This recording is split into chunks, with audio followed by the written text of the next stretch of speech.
The show is about to start. Thank you for your cooperation. Enjoy the show, and please come back and visit us again.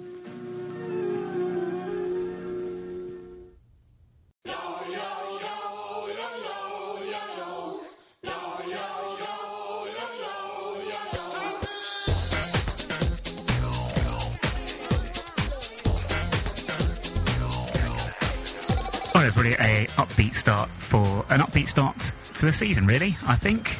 Nick Draper here with the 90s podcast. Stuart Deacons, my co-presenter, with me. We are sat in the luxurious settings of basically the training ground, aren't we? Where under-18 game, I think, is it just gone half-time, is that? Half-time, we're trying to work out who to play. There's a team in yellow and blue, which is like Wimbledon A versus Wimbledon B. I actually think it looks like something like Reading's. I think Reading have a kit like that, but all I did notice is that you have the blue and they have their blue sock, yellow sock, don't they? Which shows what foot they can. I suppose if you're shown to their weak foot and they still beat you, then that's probably quite embarrassing. Yeah, it speaks a lot about you, doesn't it? So, oh well.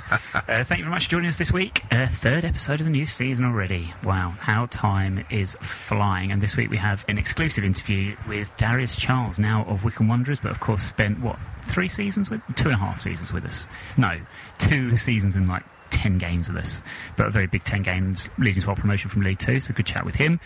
We'll be talking about the win at Fleetwood, as I've already alluded to. Neil Coxless Pears returns. Can't wait. I love seeing Stu's face when I say that. And then obviously Premier Passions episode 3 will be reviewing that, and then looking ahead to the visit of Coventry on the weekend. But before all of that, a couple of things to tidy up that we haven't been able to mention because of recording schedules and the timings of announcements that have been made. First of all, Cody McDonald has departed. Have you got any idea where he is? No, it's one of those ones I'm really... I don't want to say too much about Cody McDonald because I'm sort of thinking there might be more to it. Yeah. We think about the situation we had with a goalkeeper many years ago. Actually, we found out there was obviously a lot of stuff going on in his personal life. Mm-hmm. I'm sort of wary of getting on too much about did he turn up overweight, which is a rumour. It could also be an awful lot of stuff. I think for whatever reason, the move suits both us in terms of Cody leaving and us obviously freeing ourselves up for a forward. I suppose the reason I'm that way as well is because he's not found another club yet. No. And normally when people terminate their contracts, they normally have another club laid on. So it makes you think there's more to it than that. So I hope he gets another club, as long as it's not one of those clubs that we don't like. Yeah, but I don't think Watford are going to be interested. By this time, of course, by the time you listen to this, we may well have got somebody in to replace him, but we don't know for sure. We're just watching this space, aren't we? It could happen in the loan window. We definitely need a fourth striker, but we'll speak about that later, I'm sure. Jonathan Meads, the announcement that came out, the retirement, very, very sad. 26 years of age is no age, really, to call time in your career. But as I mentioned on the Love Sport radio show this Sunday as well, just wish him all the best, and I think it's the right decision. It is the right decision. It's basically done for him and in his best interests and his mental health, because I can imagine he just doesn't want to go through that horrendous period of trying to work your way through injury. He's been through it enough. So just wish him all the best, really, and thank him for everything he did for us. Yeah, really got to see him go. I think, it must be horrible, isn't it? Because playing the game is what they want to do, isn't it? So I was imagining, sitting. It probably is their family and stuff like that. They probably have to be, massive supports. And I think, he just doesn't want to go through that whole period again to then be injured. And I can imagine psychologically that must be really hard to deal with.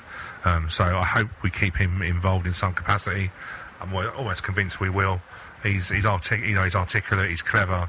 I could definitely see him coaching in some way, and I guess he wants to stay in the game, and if we can keep him involved with our setup, that'd be great. I am nodding away all the time Stuart's talking there, which is great for the audio podcast, but yes, absolutely, just echo those sentiments.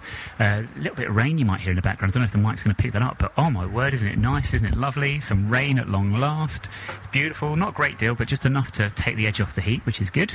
Of course, in about a week's time we moan that it's too cold. Never going to moan about ever being cold ever again after this last 6 weeks or so. Finally, Deji Oshlaja made captain. John Meads would have been my pick had obviously what happened not happened, but Deji seems to be the correct pick.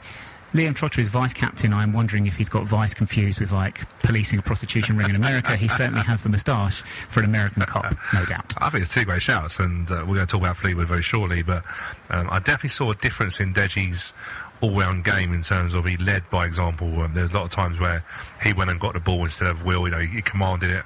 which last year with Darius playing, Darius probably would have been a leader. I definitely noticed something different in Deji in terms of he was like, I'm captain, I'm going to lead by example, and he had an outstanding game along with quite a lot of others at Fleetwood on Saturday. Well, yeah, let's talk about them. 1-0 at Fleetwood. Joe Pigott with the winner just after the hour mark. Comfortable, fully deserved victory by all accounts. Stu, you were there. Deji actually did a post-match interview in which he praised the midfield. I think a lot of people were surprised that Liam Trotter and Tom Sawers had started again, thinking that perhaps that wasn't going to be the case this season, but there they were, centre midfield in a flat 4 in midfield. That's typical Neil Ardley, isn't it? Keep it tight. He even said it himself. We set up really well without the ball in the first half, and then we went and won the game in the second half. That's typical Neil Ardley. So the more things change, the more things kind of stay the same in that regard. We're not complaining. It worked. It got us the win. So how key, though, were Trotter and Sawers in that? Yeah, massive. And do you know what? Neil Ardley's an interesting one sometimes because he don't like change. And the irony is he's brought in 10 new signings. He's brought in 10 new signings, yet actually he stuck to people that he knew the most. So the only one he really took a chance on for Neil Ardley is a massive chance is Perrington coming in. You know, I've only seen him a couple of times. Probably hadn't trained, once or twice, if that. If that. That's probably the surprise that he did, but he didn't have much to go with because it had been either him or Garrett. Tom Sawers and Liam Trotter in midfield basically stifled Fleetwood. They broke things up. And they didn't just clog their way through it in terms of Tom Sawers a number of times done some nice turns in midfield, kept possession, gave it out to Pinnock or Bartram. Our threats are definitely wide this year. Mitch Pinnock and Andy Bartram's going to be interesting because I think Pinnock is better on the left than the right. I know you talked about that on your on Love Sport Radio. When you say I talked about it, do you mean I got it wrong? Well, no, but I was listening obviously on Sunday night and... do you know what? People can play on the reverse, in terms of... So Pinnock, when he was coming in, was putting a ball in left foot and in-swinging ball, which is not the worst ball in the world. I think Pinnock is better on the left because he can get a touch and just put it into areas. Yeah. And I think when you've got Pigott, who's... Hansen will win a lot of ball. He's massive. Warming up on Saturday, you just see the size of the guy. But I think Sawers and Trotter gave us a foundation, and Trotter, I reckon, has lost half a stone. I know you've not seen him this pre-season yet. Sorry, we're no longer pre-season, are we? No, I'm looking forward to my first glimpse of him. But I know you rightly so, and a number of concerns last year with Liam Trotter, and I think people did, but I think he's definitely lost a good half a stone of weight, and I think it's making a big difference to him, and I think he will be a big player. I'm not surprised he's done vice-captain, because I think Neil Ardley knows he'll be playing him a lot more than he won't.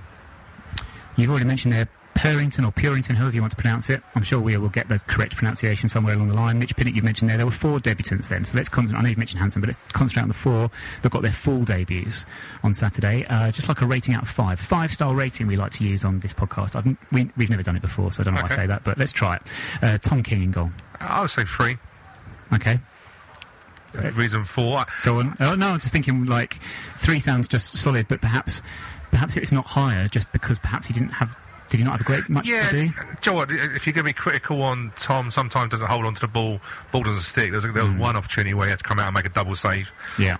But his kicking's excellent, his communication's excellent, he's a very confident lad, there's no doubt about that. No, the 3 is just because really there wasn't nothing. He didn't have a perfect game, but then you just said he didn't have to stand out massively. But I think it's a great addition, and to follow George Long is near enough impossible after what season he had. But I think Tom King will make his own name, and I think he's got a lot of other different qualities than George had, and one of them is just his general sound. He just doesn't stop talking. He's a right chatterbox, but he's fitting nicely. He's a nice guy.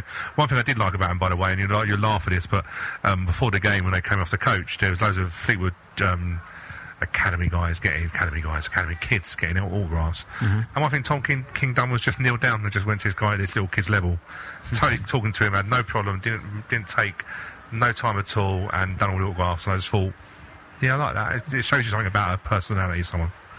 Good eyebrows as well. Yeah. Well, I'll give him 4 then for that. Fair enough. Tenai Watson?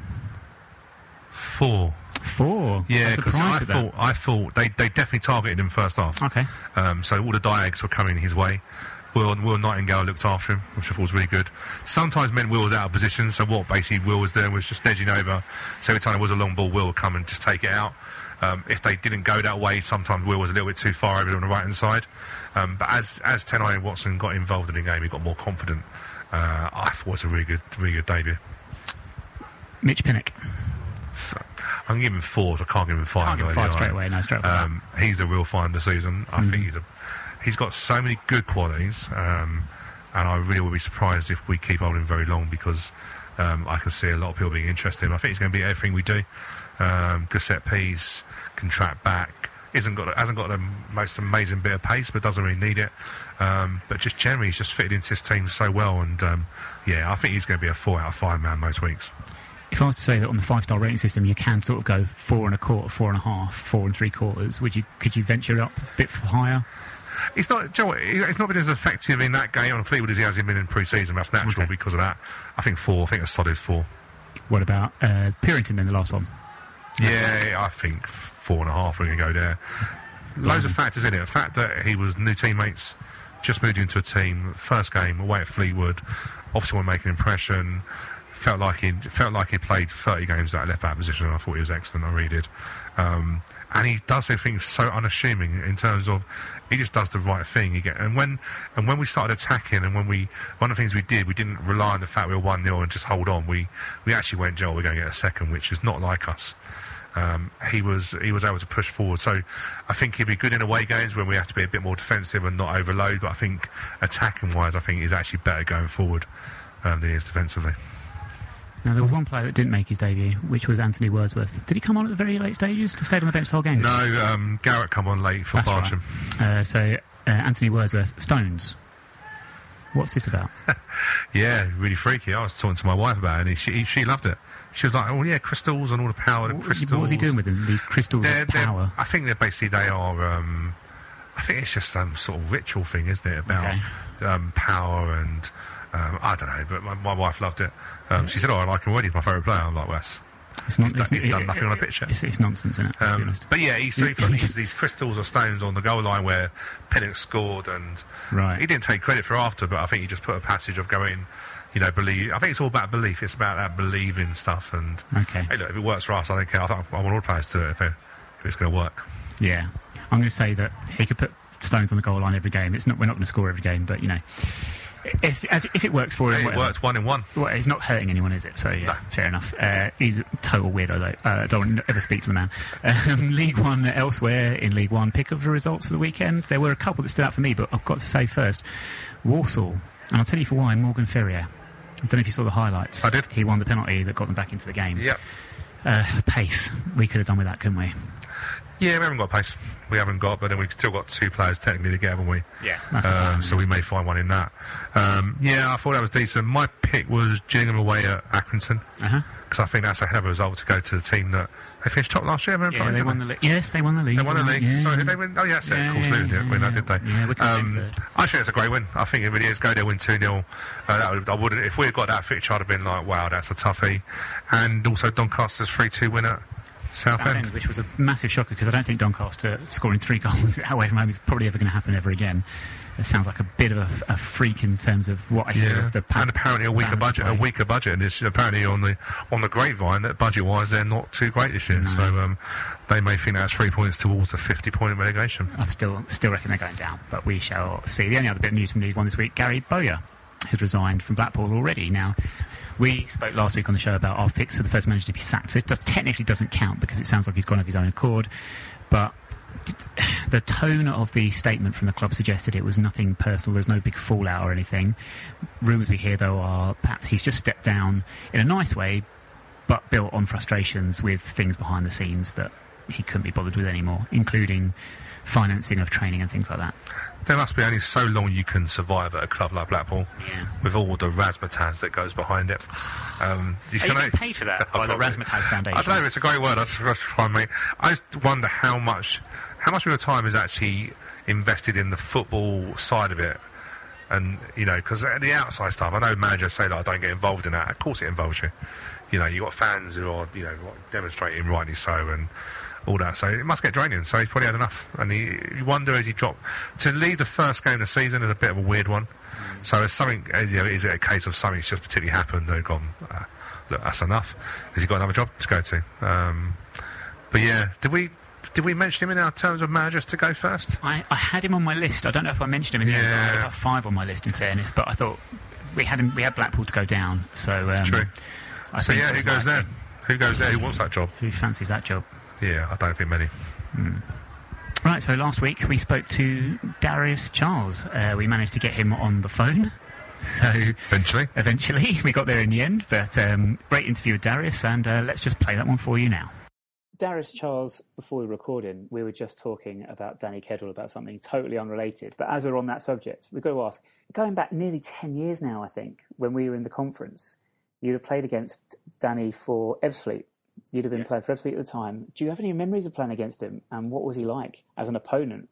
Well, I absolutely remember his reputation preceding him because obviously, he was, he is a very good player, and had a goal scoring record at that level to back it up.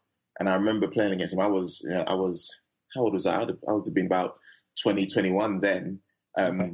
Still really just learning my trade, and coming up against someone of his caliber was tough, to say the least. Do you remember much about playing Wimbledon? Was there a big thing at the time about it, or was it just another game for you guys? At the time, I hadn't really come across Wimbledon too often in my career personally. Obviously, everyone vaguely has a rough idea about, the story of Wimbledon. But in terms of my personal experience, I'd never really played against a team that I can remember of until I played in the Football League with Stevenage. And my first recollection is... I've got a few. So I remember playing for Stevenage in what I believe was a Carling Cup game, possibly. Oh, yeah. And I remember coming on at half-time at left-back and Ryan Jackson turning me inside out and giving away a penalty. We ended up drawing that game 1-0 and it going to penalties. And Seb saved my penalty, so it wasn't my finest hour. Do you know what, that's mad, because I was looking through this and I was looking at the penalties thinking, I wonder, but I couldn't obviously find any record of who had actually taken any kicks. So I'm shaming myself. And then I remember, apart from that, I was all, I think my record against Wimbledon wasn't too bad. I remember, I believe, an FA Cup game, winning 1-0. I think it was Josh Walker that scored a free kick to win the game. And then in the not too distant past, I remember playing a game, I believe we won 2-1 at Kingsmeadow. And then I think we won 2-1 again back at the Lamex Stadium that season. And obviously, whenever you play against Bayo, that's, you never forget those moments. So, I remember those two outings. It's interesting, Darius, you mentioning about playing against Ryan Jackson, because I remember, if you look for your Wikipedia, it's the funniest thing ever, because your playing positions is defender, midfielder, striker. Yeah. But you were playing, if I remember properly, were you playing wide left, if I remember properly, against us really early on? Well, there was a time when I was on loan at Crawley in the conference, and I played left midfield for that loan spell. So I'm not sure who the teams I came up against were, but if one of them was Wimbledon, I definitely would have played on the left wing in that period of time. Obviously, for Wimbledon, you play as defender and very much accomplished in that position. Was it something when, obviously, in your career, you could? Was it more that you were more adaptable to playing other positions that maybe managers put you in? So, if you think about, at the moment, we've got, players last year like George Franco, as players that can play multiple positions. Was that how you were used early on? In my career, yeah, I guess so, because I started out as a central midfielder when I first went to Brentford, and then they made me a striker, and that was at a really young age. And the thing is, when you're like 11, 12, and just for some reason in general, there doesn't seem to be that many left footers, and there was only two of us in the youth team at that time, and one of them left. So the manager said to me, we haven't got any other left-footed players, so I'm going to put you in left back, and I think it'll give you a better understanding of the game as a striker. It just so happened that I ended up staying there, for the next 8 years or so, and I was a left back / centre half, through the youth team system at Brentford. I signed a professional contract, and then it wasn't until I went out on loan I made the shift to centre half, really. And then, as you say, because of my attributes, because, you know, quick, strong, and left-footed, you know, my attributes would be utilised in other positions like left wing when I was at Crawley, and Graham Westley, the Stevenage manager at the time, saw a use for me up front. So, yeah, you know, I think my attributes allow me a certain adaptability, which is useful in a team. It's interesting you just mentioned Graham Westley. I totally forgot. Of course, he would have been the Stevenage manager. Yeah. With you. What are your thoughts? Not your thoughts, but obviously Graham Westley, obviously Stevenage. I always remember he was very clever at the game tactically, and famously done the sort of tactical timeouts when if I'm stretching it like that. I can never confirm nor deny that. Was he? I'd imagine, like, you know, you think about notorious managers through this thing, like Steve Evans and stuff like that. Was Graham Westley very much a good man manager in terms of that? Because I can imagine when he come down to Wimbledon, especially with Stevenage at the time, when I remember when we come to us in the cup game, and it very much Stevenage was a very big, powerful team. Yeah. Was he a great manager to have on your side and using all those gamesmanships, I'd call them? Oh, listen, absolutely. I mean, he was, you know, he was really big on what he used to call the 1%. So just the marginal gains that are the difference between winning and losing, or picking up a point, or nothing at all. You know, I mean, he used to. I don't want to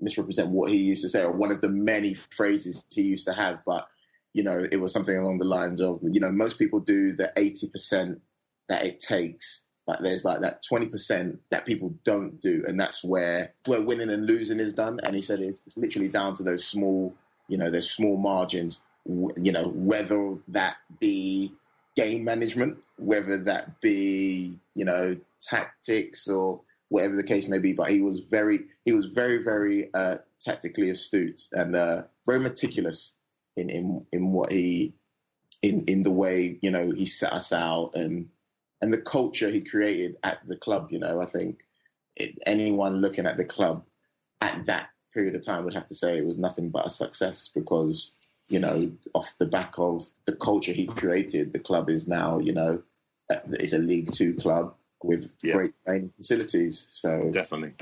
And Graham Westley was sort of a big personality. Another manager, Gareth Ainsworth, has a bit of reputation for being one as well. You've joined him now at Wycombe. Did you have any expectations of the man Gareth Ainsworth before you obviously met him and discussed signing up at Adams Park?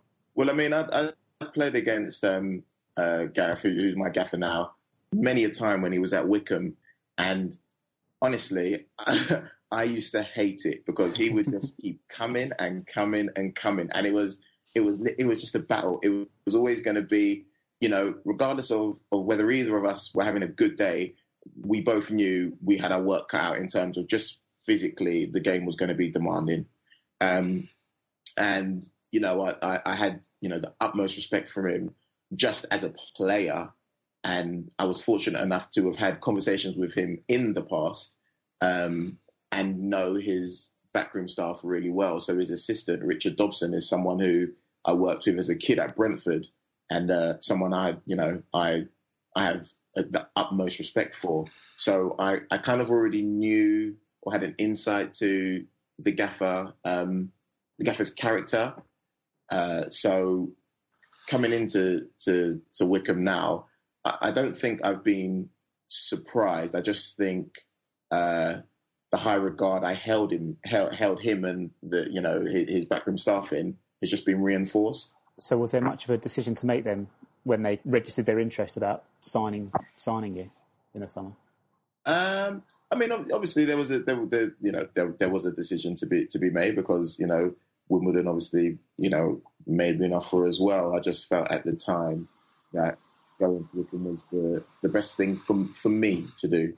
So how is Gareth at the moment in terms of training? Because I remember very much when Gareth Ainsworth signed for Wimbledon back in the Premiership, and I've never seen, I think the most famous thing, me and Nick always laugh, that remember he tried to do a block tackle with his head because he'd fallen over, but he just was trying to get anything on the ball, and it was just summed up his work ethic. He never left anything on the pitch, and, you know, you were just saying, I think, yeah, that summed him up perfectly. What's he like as a manager, though? Is he just as demanding about the the work effort you put in, or how's his training sessions? Because I can imagine they're entertaining at least. Yeah, no, absolutely. I mean, the Gareth Ainsworth you saw on the pitch is the Gareth Ainsworth that is managing now. I mean, like you say, he's all about hard work. And the great thing about him is that he understands that, hard work looks different and comes in many different, shape, forms and fashions. And he can appreciate all facets of that. And he's the type of manager that as long as you give him 100%, he's more than happy with you, Yeah, I think we all absolutely loved Gareth Ainsworth as a player. It was just a shame in his time with us, injuries and what have you, we didn't get to see as much of him as we would have liked. But yeah, I think wherever he goes, the fans of that club just adore him because he is that 110% type player. Change up a little bit though. You talked about leaving us in the summer. Obviously, you had a very successful time with us. You actually joined us when it was about March. It was March of 2016, just as we were headed into the run-in at the end of the season. Yeah. And we ended up getting promoted, obviously, at Wembley that season. We have to ask you, so we've spoken a lot to different players about Wembley and Accrington specifically as well. Adebayo Aziz we've had on, Jake Reeves, Lyle Taylor, James Shea. They all tell us about this half-time team talk in the dressing room at Accrington. We're going to get it from the horse's mouth, so to speak. So can you, because we can't really, they try and explain it to us and we really can't figure out what's going on. So what was it all about? Well, if memory serves me right, I did punch a wall. And, I'm not too proud to say that the wall won. I was going to say, you didn't break any bones in there, did you? No, I didn't break any bones, but my pride was somewhat dented. Because as you may well know, Accrington's changing rooms aren't exactly the sturdiest, so the whole place was going to fall down, and instead I ended up sitting down because but no, I just think I'm very laid back, but in a competitive setting, I'm extremely competitive, and I have a controlled aggression about me, and I think at the time, obviously, I'd been through that scenario before with Stevenage. I knew what it took to get through these kind of games. I was playing for my future because I'd literally got a phone call from Burton the day before, as he was on our way up to Accrington, to be told that I wasn't going to be offered anything. So, I was playing for, we're all playing for our livelihood, but, it was made very apparent to me that, I was playing for my livelihood, right now. So, I said a few things to help rile up the troops.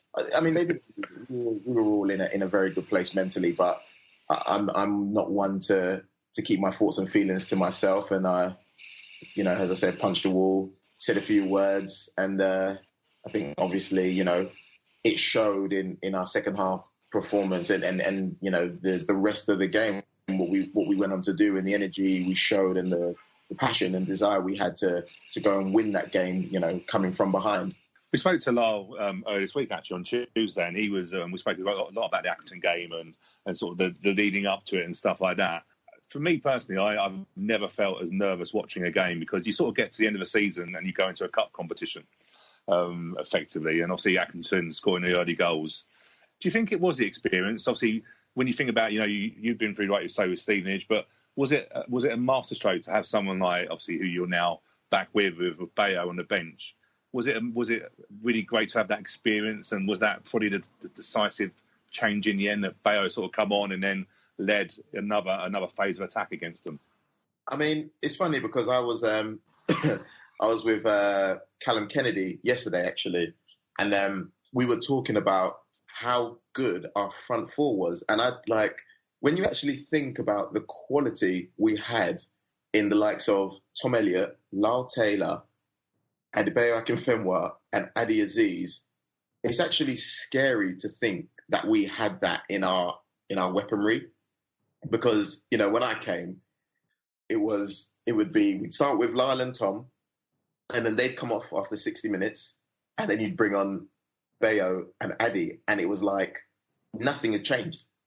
A centre halves must have just been like, oh my God, they've gone from big, strong and quick to big, strong and quick. It's just like it's scary, it's frightening how good that front four were. And I feel as though, as a team, you know, we were never worried about conceding goals because we knew we had goals in us. I mean, I just named the front four, you know, I haven't even named Riggy or Barchi, you know, just to name a few. So it was like we had so many goals in that side. And as you say, we had the experience because we had the likes of myself, Robbo, Callum, B, who had been in Barry Fuller, who had Barchi, who had been in playoffs. So it's like we had such a wealth of knowledge and experience in these settings that it's almost like if you were to take a step back, which is difficult as a fan because you're so immersed in what's going on the pitch. But if you take a step back and say, okay, if you put our team against their team, how many have experience in this particular setting? And also, what's their form like going into, you know, the playoffs? Because Accrington missed out on promotion on the last day, I believe. They did, yeah. And that is, I've never been in that, you know, in that circumstance. But I can only imagine how demoralising it is to miss out on automatic promotion on the last day. So already, mentally, they're in a different mind state as us. Whereas we're striving to get into the playoffs and we go in more relaxed because the last game of the season, we've done the job we set out to do. And I don't know, you know, what our form was going into I remember playing 12 games, including the playoffs. So the last 10 league games or so, I mean, I think we only lost 2, maybe. Yeah, not more. Yeah. So, yeah, our form was amazing going into the playoffs, yeah. Yeah. So you look at that and you say, you know, on paper, technically speaking, Wimbledon are the form side and have everything on their side going into the playoffs. So see, you were right when you were saying actually with Accrington. So obviously Accrington failed on the, well, say failed, but they didn't get promoted and they've been in the playoffs. So they've been in the top couple all season. What's your style like on the pitch? And the reason I asked that, are you a talker? Did you remind them? So because obviously their mentality state was fragile because to go all season to then go into the playoffs, I think we at the time felt that they would have nothing left realistically because if you try and go for automatic promotion and you fail at the last hurdle, you've then got to go into a playoff. And of course, we were coming in as the late entries into the playoffs on confidence. Did you remind any of their players, are you a talker on the pitch or are you very much concentrating on your own game? No, I am very much a talker on the pitch. I think I am, you know, it helps me first and foremost because it keeps me focused and concentrating.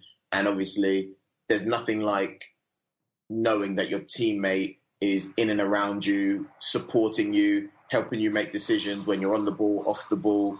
So, you know, the power of the tongue is just, you can't put a price on it in terms of being out on the football field. It's like you can almost play with your eyes closed when your teammates are vocal because you know where they are, you know what they're doing, you know where you need to be, you know. So I like to see myself as more of a dictator, and I like to give out orders as opposed to taking them, you know. So I'm very much a communicator on the pitch.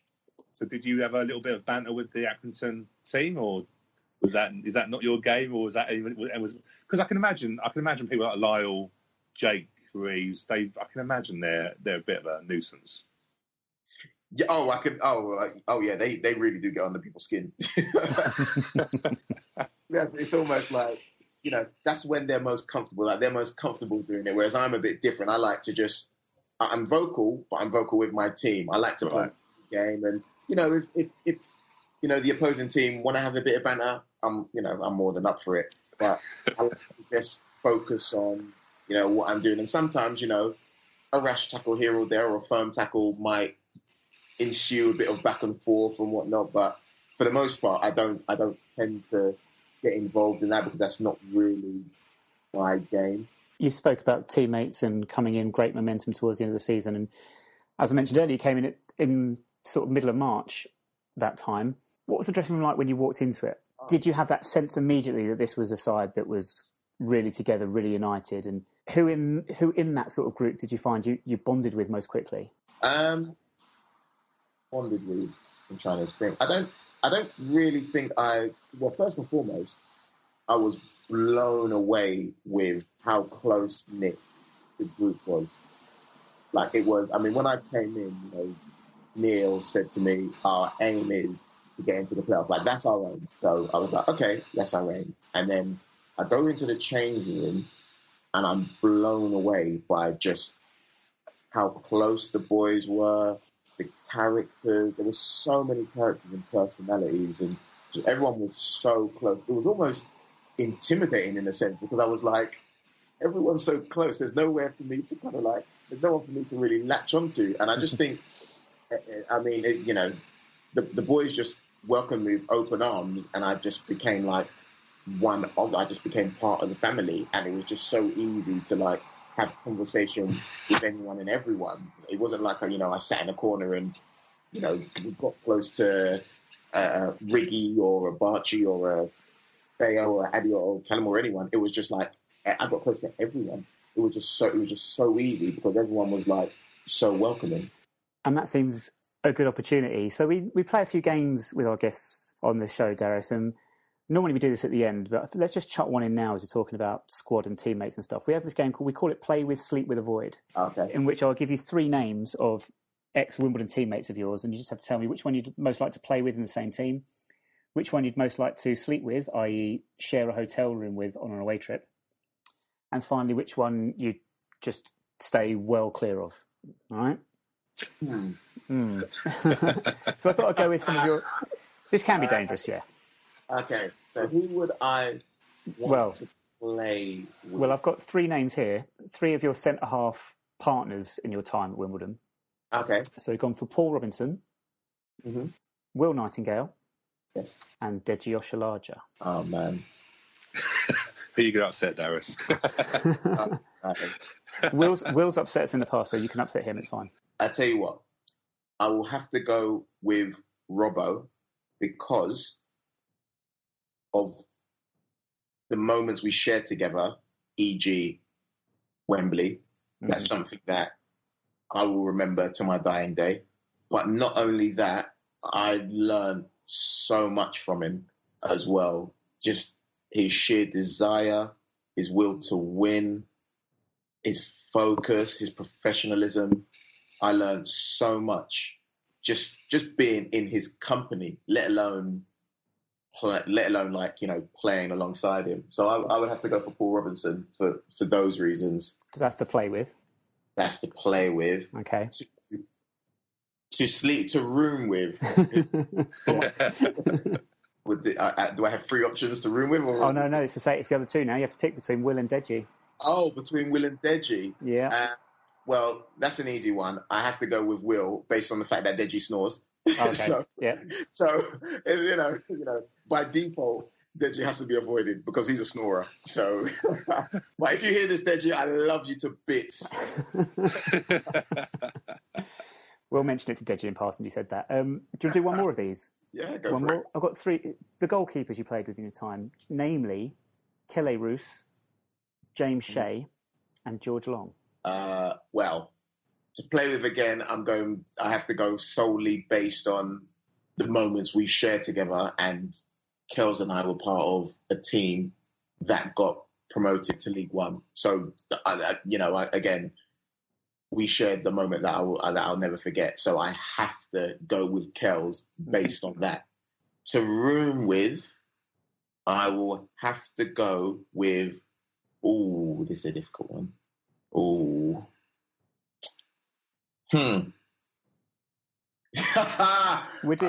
Would it make it easier if we told you a story about James Shea?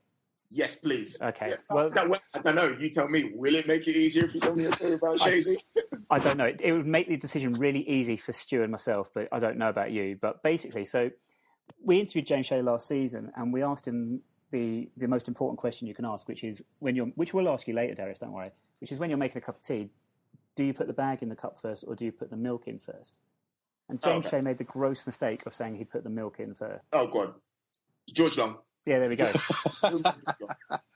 Simple. Imagine, you can't be rooming with James Shea and he's making you a cuppa with the milk going in first. I'm sorry, Shazy. I'm sorry, Shazy, but you can't be putting the milk in before the tea bag. That's the absurd thing I've ever heard. And the funny thing is, Darius, he was at a game last year and he saw us, and he asked to re-record it because he knew. He goes, "Guys, can I just change my mind? Can I change my mind?" He knew straight away when he said it. He was like, "Is that the wrong answer?" We're like, "Can't believe you just said that, Jake." No, sad times for James Shea.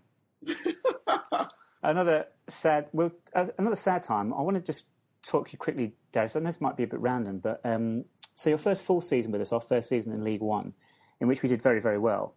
We had a bit of a mad FA Cup run that year. I was just trying to get some of your memories of those games, because you forget. But we had a crazy cup tie with Bury, in which we beat them 5-0 and scored a goal every 30 seconds, it seemed. Yeah. Into that ridiculous game on the Sunday midday kickoff at Curzon. Yeah. If the weather right now is the hottest it's been for years, that day was the coldest. That wind was ridiculous. Yeah. And then we had the Sutton encounter, which was a local derby of really weird comparisons. What was it like? There was rumours. I know. I won't forgive for saying. I know. I saw Neil Ardley the week before when we had a game at Accrington Casuals, and he was very honest about the fact that the plastic pitch, or not the plastic pitch, but the artificial surface was going to be a big problem for us, because we couldn't necessarily train on it, and also for some of, like, especially like Paul Robinson and stuff like that, it wasn't great for them at that time. How did you find the pitch? Was it a leveler? Was it as big a deal as what it was made out to be? So if you look at it and you go, okay, you expect non-league teams to probably not be as fit. Just a general statement. Yeah. When the pitch is small and the ball doesn't, run as true, it's very difficult to run teams down.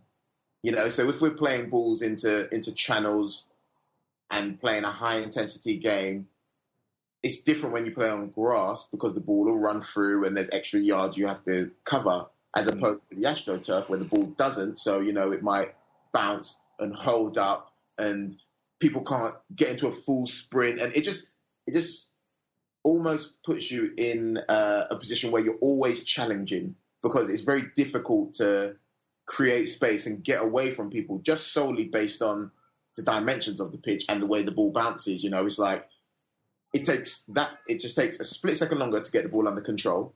Yeah. Give the defender a split second more time to get across. And as we know, football we're talking milliseconds. Like, everything happens in milliseconds. It's, spur of the moment decisions and spur of the moment touches that take you away from someone. So, it absolutely levels the playing field. Absolutely. Because when I must admit, I from watching it, I remember we had a discussion. I can't remember, Nick, if you and I agreed or not, but I know there was a lot of sort of in the fan base going, which didn't make a lot of difference. But I remember being at the ground, and you could see the fact that they just knew where the bounce was going to do, but like you say, they sort of knew the touch first, and they seemed to get the ball shifted quick, and it looked like we were a little bit like uncomfortable just because of the fact that they was playing it and training it all the time. But late on in that game, if I remember properly, we had a penalty shout, if I remember. Yeah, we did. And the referee didn't want it, did he? Yeah, if I remember correctly, I feel as though it was a penalty. I may be wrong. It was definitely a penalty. Yeah, if my memory serves me correctly, I believe it was a penalty. But that's the beauty of the FA Cup. Yeah, I think for us that season, it seemed to knock the stuffing out of us a little bit. Yes. For the remainder of the season. As I said, it was a good season overall, though. Obviously, we had the highlight of beating Milton Keynes. But personal highlight for you as well must be, and for us, actually, we beat Oxford. Okay, so this is the first time we'd managed to beat Oxford as AFC Wimbledon. They'd beaten us pretty much every time we played them.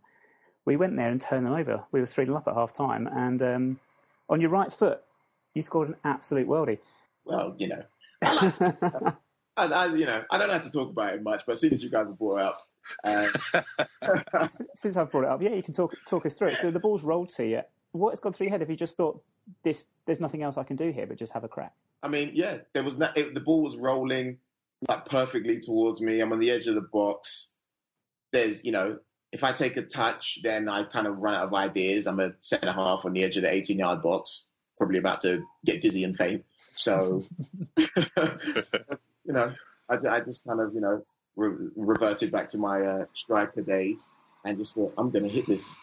And, I hit it, and I hit it quite true. And fortunately, it went in the back of the net, and I was, I didn't know what to do myself. If you see the celebration, I was just a bit like, oh, wow, it went in. Well, also remembering, Darius, that was it Dean Parrott who'd done the challenge on the Oxford player? Yeah. That in any other day, probably, back in the old days, that'd be a great 50-50 challenge. But did you think it was going to count? Because it was a little bit of a challenge that most referees would give a foul against. I mean, in real time, and from where I was, I was like, that's a great tackle. And even at the end of making that tackle, I would say that's a great tackle. I think what makes it look worse is possibly because their player didn't go in with the same intensity that Dino done. So I almost feel as though maybe he was trying to just nick it past Dino and draw the foul, whereas Dino went to win the tackle. And of course, if that ball falls to you 100 times, I reckon you score that, 99 times out of 100? That's the same result? Yeah, no doubt. We're running a little bit short of time, Darius. Got a couple of other questions, like quick-fire questions I want to run past you, if we may. These are very, very straightforward. I'm just going to give you 2 options. It's an either-or. Just give us the first answer that comes into your head. Okay. All right? So we'll start off with, who is your favourite Charles? Is it Dickens or Darwin? Oh, it has to be Darwin.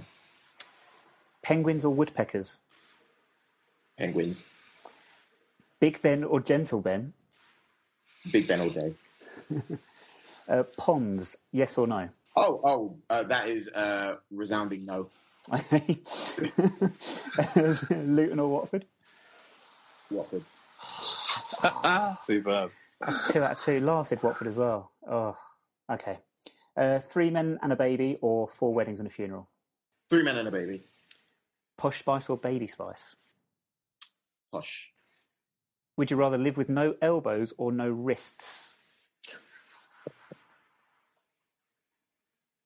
Would I rather live with no elbows or no wrists? I would have to go with, no elbows, I'd have to straight arm everything. No wrists. I'm gonna go with elbows.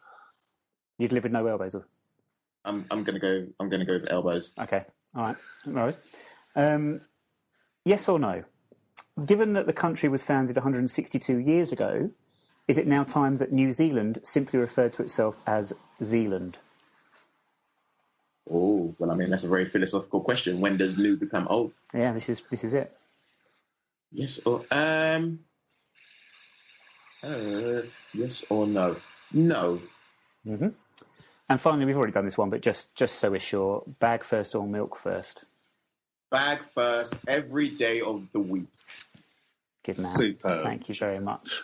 Got another one as well. New game we've got this year. We call it Would or Wouldn't. Okay. But you have to be very careful here because sometimes you say would when you mean to say wouldn't or whatever. You know it can happen. We've also got a bit of a 90s theme this season on the podcast. So I'm going to give you a list of 90s footballers, some classic 90s footballers. Basically want to tell us if you would or wouldn't like to have been in the same team as them. So whether you rate them or not, basically. Okay. Okay. So we'll start off with Robert Lee. Wouldn't. Brian Roy. Wouldn't. Graham Stewart. Would. Bradley Allen. Wouldn't. Gary Kelly. Wouldn't. And finally, this isn't a footballer, but Alexa Bliss. Absolutely would. Yeah, absolutely would. Thank you very much for joining us today. Looking back over your time with Wimbledon, what would you say you take most from your experience with us? Take most. Well, I can honestly say that the club, I'll always see it as home.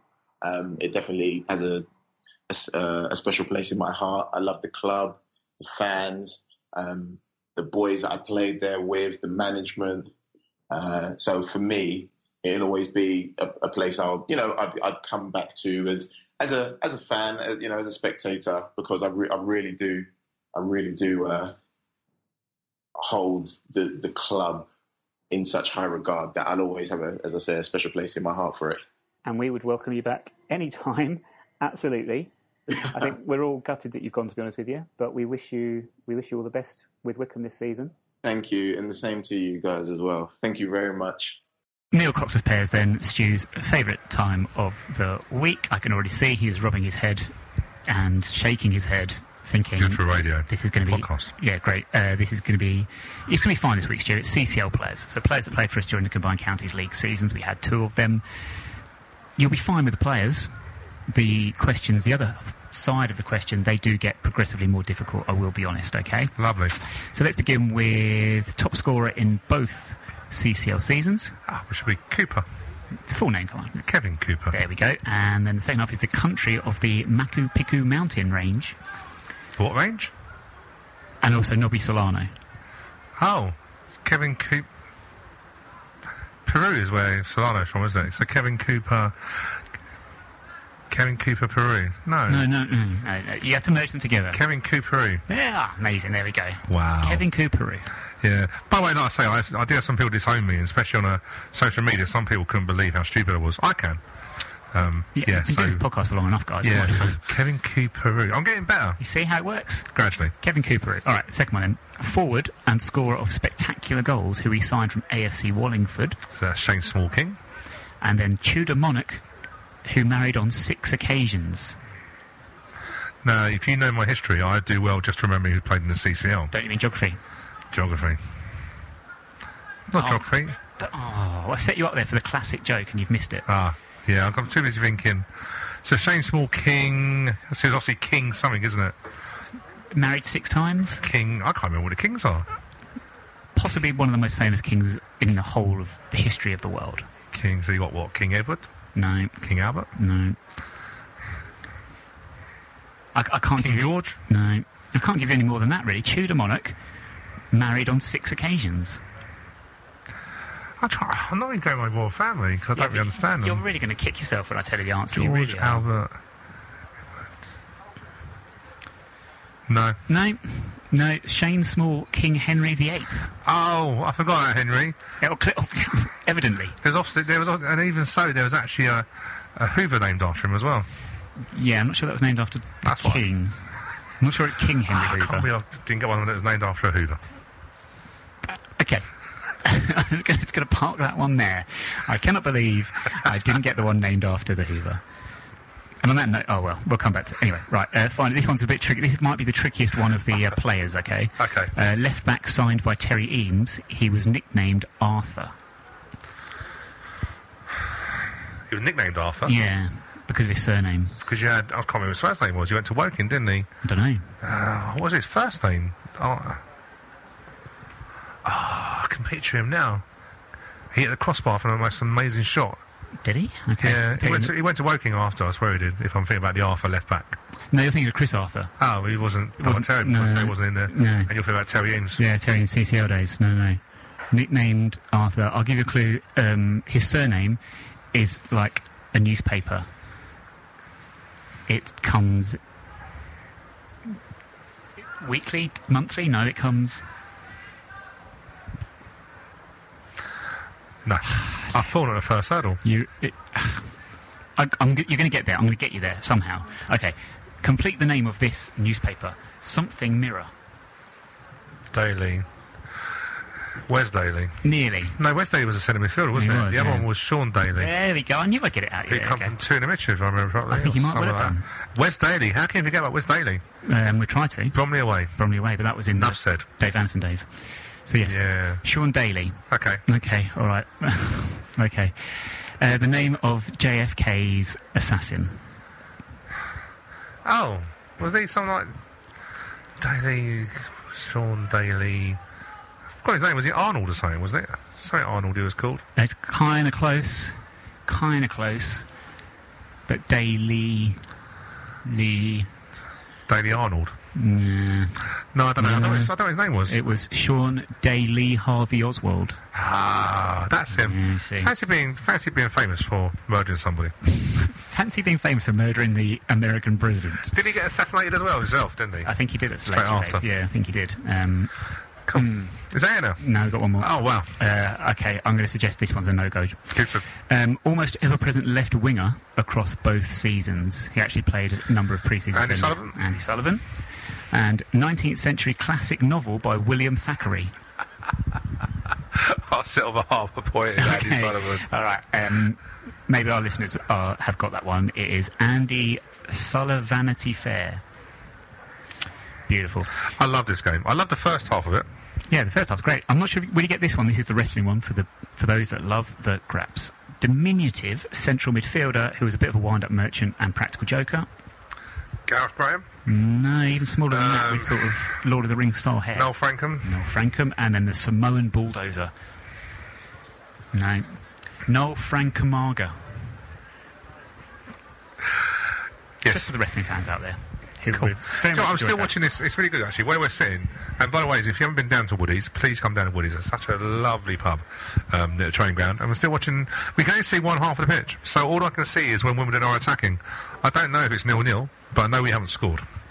I know it's raining. It's raining like increasingly heavily, and they've still got the sprinklers on in the far corner. Yeah. And the players, do you know what? You can just tell the players are probably like breathing a sigh of relief, going. They probably arrived here thinking, wow, we're going to play in 30-degree heat, and now the goalkeeper's even looking up at the sky now, I think enjoying the rain and doing some sort of rain dance, I think I can see.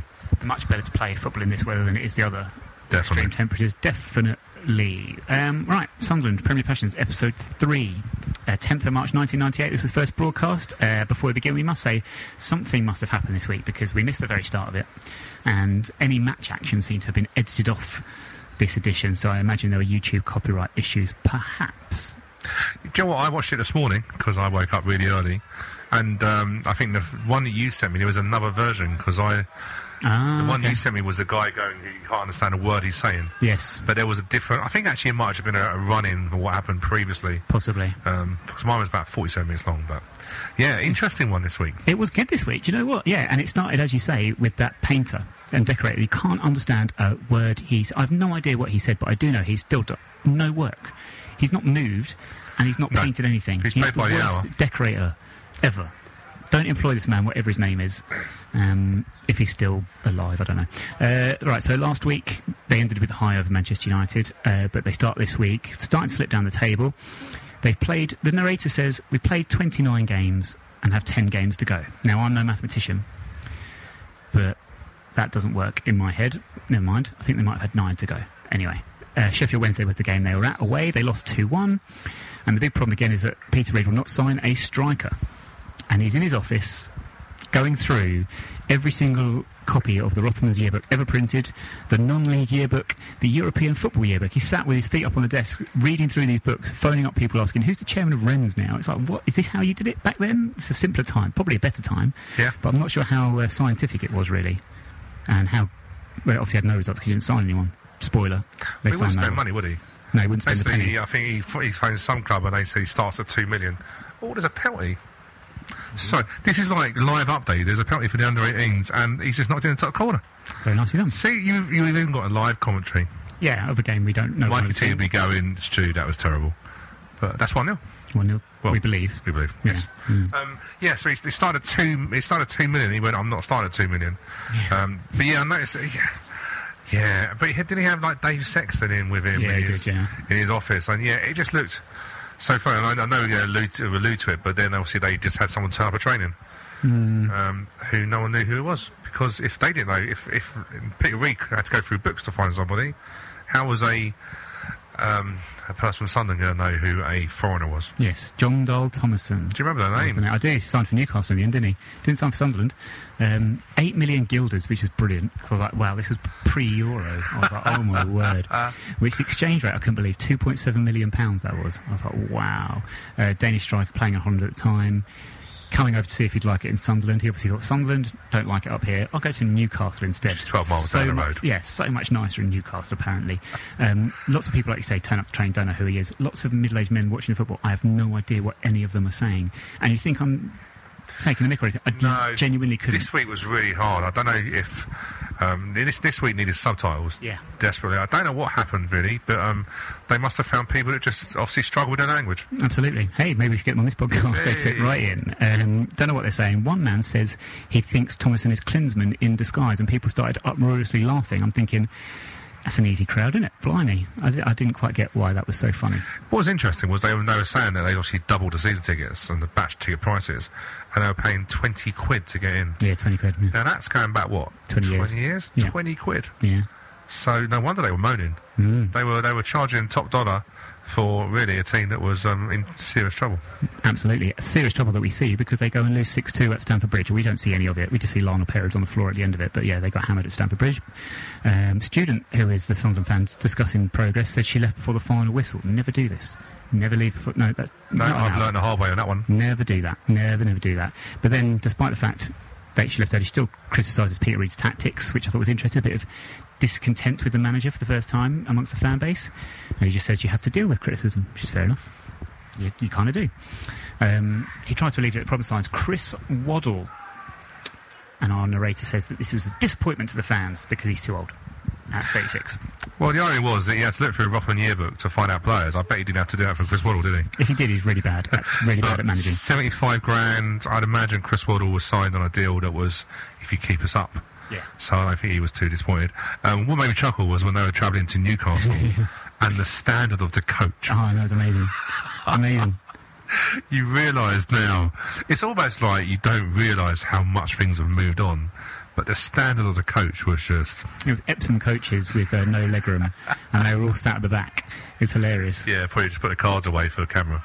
Of course, and anything else they might have had back in those days. Of course, travelling to... Before Arsene Wenger got involved. Travelling to Newcastle where there was no away fans. Well, yes, we should get to that, because before that, they actually had a game at home first against Forest. Oh, I forgot about that, yeah. Second bottom Forest. Before that, however, they did have my favourite woman in the history of anything ever. The greatest glasses and hood combination I have ever seen. I was just thinking they need to market these with Sunderland colours, Sunderland badges. They'd have sold a ton load. And she just said, I turned her a Sunderland.cotton. And she ended it by saying, think positive, always look on the bright side of life. And I thought, this country needs more women like Sunderland.cotton. Was she the lady that was doing a colour scheme? Yeah. I couldn't stop crying. Oh, no, that was a different one. Was that a different lady? Woman, yeah. Oh, I didn't even go on to that, but this one was amazing because she was basically looking at colours. Yes. And you could tell as it was starting, she was going, no angry colours, or... Yeah. And I'm thinking, well, they playing red, and I associate red with being an angry colour. I don't know where they employed her from, but she basically said the dress room shouldn't have any red in it. So basically, yeah, they were sitting down with all the directors and stuff discussing the stadium build, and she was talking about the interior design, I suppose, because she suddenly appeared out of nowhere. She just appeared on screen and said Carol Schlucht was her name.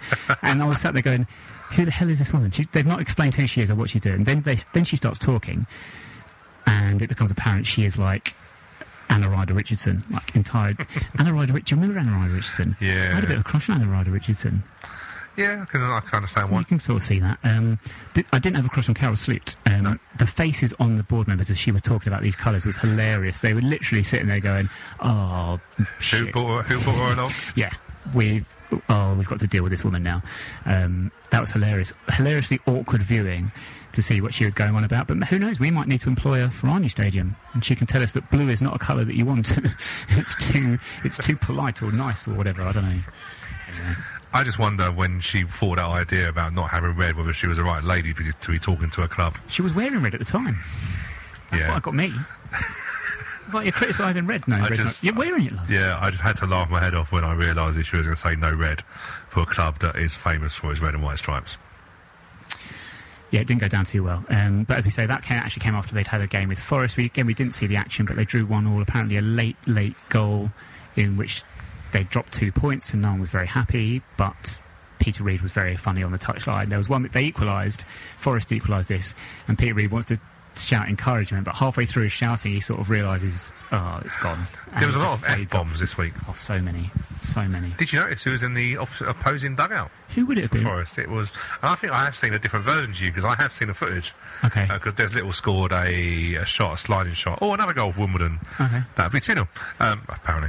Yeah. Yeah, all you could see was Dave Bassett. Of course. Leading out and talking to the guys. And all he kept doing was putting his hands up to indicate it was 5 minutes left. And you're right, Peter Reid was just started to sort of like get to his players to go, come on, pass the ball, and then just decided to stop it. And just went the F-bombs all the way through. That was all it was, which is understandable. But it was quite funny. As you say, this is where they reference it. It said over 20,000 people have paid £20 to be put through hell. And I was thinking... They're paying more than that in League One now, I believe. But and definitely down at our place in a couple of weeks, probably not far away from that. That will be quite an experience for them. having been to Old Trafford and Anfield and places just 2 years previously. Enjoy Kings Meadow. Oh wow, Norbiton. Lovely place. They loved Norbiton. What's funny is afterwards they were looking to see how Sunderland were getting on. They finished 16th. They were talking. Jeff Stelling was doing the commentary about the league table, but the graphics were actually BBC graphics, which was a bit of a mis-edit. I was like, disappointing. But I guess they couldn't use the Sky pictures. That would be why. And again, the groundsman found it hard to talk about it, but he said they scored the equaliser and he left. He left. The decorator, he left after the equaliser. He left before full time. What are you doing? You can't trust these people to talk about anything if they're doing that. And the teacher says they were robbed. I don't think they were. But this all moved on to where they get to the deadline day and nothing actually happens with transfers, so the deadline day is now gone. They've not mentioned John Dale Thomason and what happened to him. We just assume that he did not sign and was never going to sign. I don't know. Nobody knows what happened to John Dale Thomason. And then the Newcastle game that you referenced, where fans were not... So basically what had happened was the police had said they wouldn't police the game at Roker Park earlier in the season if away fans were there. So... despite the fact they then changed their mind on this, it was too late and no away fans attended Roker Park. So Newcastle got their own back and said, right, no Sunderland fans at St James's Park. So they beamed it back. Right. They beamed it back live to Roker Park, which caused chaos because people thought they could turn up on the day and pay, and they couldn't. And the man on the turnstile was getting very agitated. But oh well. And then they're talking about it. They're talking to fans about it and stuff like that. And the man just, as they're talking to one man, some other guy stood in the camera just fingering his arse. I can't say it any other way. Just right in front of the shot, just fingering his backside, and then he just walks off. So how did that make the edit? The funny thing was, I don't know how regular beanbacks were at that point. Not very. But because Sunderland were putting an impressive setup there, wasn't it? But you're right, everyone turned up because apparently the Metro said you can just turn up on a day and pound the gate. And communication, obviously wasn't great between that. Maybe some Geordie who was in charge of Metro at that time. But what was funny was the way that the funny thing was the girl, I don't know what her name is, but the girl who's actually quite switched on. She was just saying, I like all the North East teams to do well, and I want them all to win, but I just want my one to do better. And I loved that way of putting it. I thought it was a really clever way of putting it. And then, of course, when they were talking about tickets and some fans that were going, a lot of people seemed to have tickets in Newcastle, didn't they? I was going to say, it was amazing how they all seemed to have tickets, including the decorator, despite the fact he'd done no work in 3 weeks. How does he afford to pay for it? How did he afford it? It got me thinking about, because I remember going to watch Wimbledon Crystal Palace. And I was in the Arthur Waite stand in the Crystal Palace end when Wimbledon won 4-0. And I remember it was very difficult. And I remember thinking, if they score against Wimbledon, what do I do? Thankfully, I didn't have that problem. No. But it's very difficult to sit on your backside and not cheer, because your natural reaction is to cheer. Yes. But I valued my safety at that time. I can imagine. And so I have been in that situation. I don't know if any of the fans, Wimbledon fans, have been in that situation. Probably maybe at Old Trafford or Luton Town comes to mind, doesn't it, of games that when they just didn't let away fans in. Oh, I thought it was just a reference to me. No, there was one time ago when Luton fans didn't let any away fans in. No, of course not. Quite right. When they decided to play on plastic. Quite right. But yeah, so I have done that. But I just made me laugh how many free tickets were going around. How they all managed to get in somehow. Yeah, it was mad. I quite agree with that girl though when she says I'm the same. I like all of the London clubs to do well, except Chelsea, Tottenham, Arsenal, Watford if they count, Crystal Palace. There's a lot of London clubs to pick. Yeah, there is. What was great though was that they were showing the beanbag, and then the people inside Roker Park were watching, and they put pictures of Newcastle fans up on the screen, and the Sunderland fans would start going mad and yelling abuse at them. I was like, this is like a scene out of 1984 where they're all just having a go at people on the screen. It was hilarious. I was like, guys, calm down, they can't hear you. It's like, what are you doing? How are you getting angered by the sight of... I thought George Orwell was just like, he was so far ahead of his time. I don't think 1980... I think the actual book was about Newcastle Sunderland on reflection. Yeah, there's a lot of hatred there, wasn't there? Yeah, it wasn't. It's hardly Israel-Palestine, was it? But that's what it felt like, the way they were going on about it. They took the lead to Sunderland, Michael Gray scored, but then I found these on YouTube. I managed to see these on a different video. Alan Shearer equalised. Warren Barton got done conceding the goal, but then I think he set up the equaliser as well, so he got his own back. Well, that was offside, apparently. Apparently, but I didn't think it was at all. No. And the groundsman kept on going on about this offside goal. Yeah, it was like, I'll take the point, but it was offside. Yeah, no, it wasn't. It wasn't. You get some fans who... There's always something wrong with the goal against. Yeah. And there's always something wrong about it. And I know they didn't count. And we all know people like that. Yeah. And that was him, basically. It was offside goal, but I'll take the point. Well, you got the point because they scored a goal that wasn't offside. Yeah. And it's still a good point. Very good point when you think about how that team, that's Fernando, Shearer, Ginola, they put the ball in. Steve Howie. Steve Howie, what a name. That was a good Newcastle team. It was a good Newcastle team. That was a good point for Sunderland. But that's all we hear then is the groundsman whinging about the offside goal, and that's it. It just ended. It was a bit abrupt on my version, so that was it. No idea what happens next week, but Sunderland's still big in trouble with 2 weeks of this show to go. I wonder where it's all going to end. Who knows? But yeah, if you want to check that out, if you're watching along with us, episode 3 is on our YouTube channel now, and episode 4 will be very, very shortly if it's not whilst you're listening to this. So check that out, and you can follow along with us if you're watching this blast from the past in the late 90s, ahead of our game with Sunderland in just a couple of weeks' time. But before that, we have a game with Coventry, who visit Kingsmeadow this Saturday. They lost 2-1 on opening day to Scunthorpe. Their manager said fitness was key in this. I think they conceded 2 late goals. But they still have some decent names in that squad. I think when we weren't sure pre-season, I thought they would do all right this season because of that. Who have you seen in this squad that stands out to you? There's a few names, I think. There's a few, but I don't think it really worries me too much. Doyle in midfield's decent, but he's getting on a bit now. Go comes from Shrewsbury, but then again, I still think Shrewsbury had an exceptional season. It wasn't definitely a one-man team, but led by him.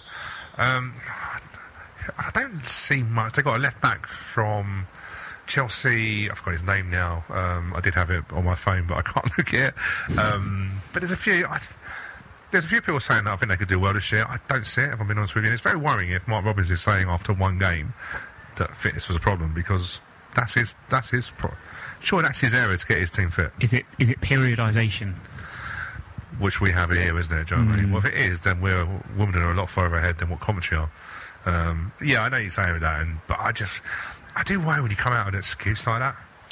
Yeah. It feels like a bit of a random excuse, doesn't it? We weren't fit enough. In fairness, I must say, I haven't seen the full interview. This is the soundbite that I read in the newspaper, so they've picked a quote, obviously, and that's the one they've gone for. It was 2 late goals, though, so there probably is something in that, perhaps. What you say.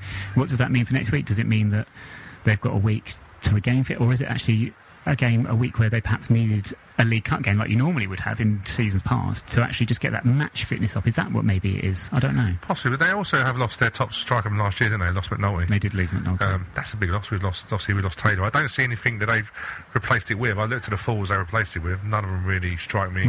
There's the one name that I always bring out every year. I laughed when I saw this, Jordi Harula, but he scores goals, double figures the last 2 seasons in League One, so there's goals in him. Yeah, there is. I just don't see much of that Coventry team, if I'm being truthful with you. No. I look at it and I think if they're being... They were being tipped for a playoff. I just don't see it. I think it's based on the fact of how big a team they are. Yeah.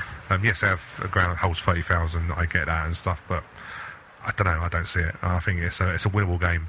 Oh, it's very winnable game. Saturday, isn't it? I think it's definitely a winnable game of how we come in from Fleetwood. But yeah, it should be good. It'd be nice to have Coventry down. I don't want to see a big club like last time they played us. Oh, it's depressing. They were a big club that was in serious trouble. Yeah. They're not that club anymore. Do you know what I mean? They're on the way up, which is good. A club the size of Coventry should be League One minimum. So yeah, it'd be nice to see them. And like I say, we drew twice against them in the season. Which I think a late Jonathan Meads equalised up there, if I remember properly. Yes. Top of my head. And a late Tom Elliott one at home, or Paul Robinson, one or the other. Possibly. So we've got 2 draws against them. Before that, we played them in a 3-1 FA Cup loss. Yes. Which was the famous Ross Warner, wasn't it? Was it Ross or was Seb? Yeah, it was Ross that was stuck on the A3. And Seb decided to mess up for them. Which was quite big. It was quite big actually for Wimbledon at that time, because if I remember correctly, Neil Hardy bought in the pre-match meals, everything on the back of that. Yes, he did, yes. Because he couldn't really have someone being stuck on the A3. So maybe actually that was a changing moment there where Neil Hardy took that professionalism one step further. They now eat at the training ground beforehand. Random bit of information for you. Well, thank you very much for that random information. Now you can give us a random prediction. Oh. Do I be so positive at this moment? Yes, I will. I'm going to go for a 3-1 win. Oh, wow, you're predicting goals. I'm going to say it's going to be another 1-0 win for us. That's because you've not seen as much already. You're still thinking of last season. Quite possibly, as Stu gets run over by a van. Sorry. On the Arsenal Prediction League, I went 1-0 last week, and I got 2 points for it, so I'll look to continue that. And the link to that, if you want to take part, will be on our social media over the next couple of days. Look out for that one. Other games in League One, Stu, of course, the big one we already know it. Yeah, Luton and Sunderland. Huge game. And I have put, I can't remember their play now, Wickham are away at a relegation club, Doncaster, I think. Doncaster, Wickham. Oh, big game. I remember probably, yes, I did put that. So I think that's, I think it is, I'm always positive it's Doncaster, Wickham. I did look and think it was a relegation battle. Luton and Sunderland early on, that's going to be interesting to see how Sunderland, because Luton obviously lost 1-0 at Pompey, but from all accounts played really well. in that. So I think that'll be that's Sunderland's first big test of going to a ground that holds nobody over the height of 5 foot. And will not be entirely welcoming. So I think it'll be a great game to watch. It's going to be a great game, great atmosphere there. So, yeah. Yeah, that'll be one definitely to watch out for. Oxford Fleetwood I've also picked up just because they both lost on the opening day. Oxford got hammered. 4-0 flattered Oxford from what I've been hearing at Barnsley, and Fleetwood just want to see how they end up this season and see what's going to happen on the Joey Barton. On that note, we'll close it up for this week. Thank you very much for joining us. Updates from the Coventry game will be on our social media at 9YRS Podcast. Facebook, Twitter, Instagram, all the usual. And also don't forget the AFC Wimbledon Business Club this week. Sheep shearing with Steve Stone, formerly of Nottingham Forest, of course. We'll be back next Thursday with a look at the Coventry game and the Portsmouth game in the League Cup, which we've got next Tuesday. And an exclusive interview, another interview next week, Stu. Wow. Dean Parrott. Wow. Just meaning to go, who? Dean Parrott, who? Dean, yeah, exactly. Oh, never mind. The Parrott joke. Oh, well. It's too hot for jokes. Speaking of things that are too hot, Alexa Bliss, bag first, milk last, and we will speak to you again next week.